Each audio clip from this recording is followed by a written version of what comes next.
नमस्कार, मनी 9 में आपका स्वागत है। मैं हूं मीनू शर्मा और आज के मनी ज्ञान में मैं आपको बताऊंगी कि आखिर क्यों देखते हैं किसी शेयर में 52 हफ्ते का लेवल।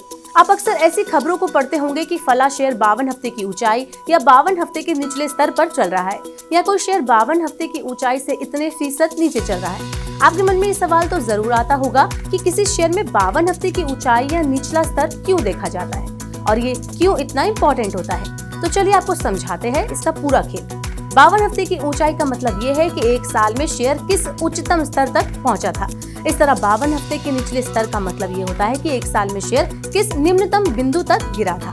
अगर कोई शेयर 52 हफ्ते की ऊंचाई को हासिल कर लेता है तो इसका मतलब ये है कि इसमें बुलिश ट्रेंड है, और अगर यही शेयर 52 हफ्ते के निचले स्तर को पहुंच जाता है तो इसका मतलब ये होता है कि इसमें बेयरिश ट्रेंड दिख रहा है। अब सवाल ये उठता है कि 52 हफ्ते का ये स्तर इतना अहम क्यों होता है, निवेशक इस पर इतनी गहरी नजर क्यों रखते हैं। आमतौर पर 52 वीक हाई को एक रेजिस्टेंस लेवल और 52 वीक लो को एक सपोर्ट लेवल माना जाता है, जिसके आधार पर ट्रेडर्स कोई निर्णय लेते हैं।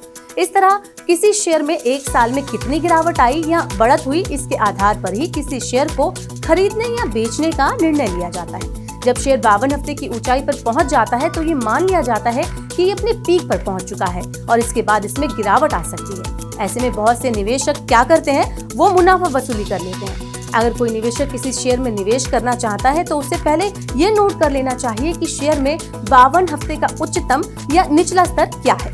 ये किसी शेयर की हर दिन की क्लोजिंग प्राइस से तय होता है। ये किसी शेयर के ओवरऑल प्रदर्शन का अच्छा इंडिकेटर होता है।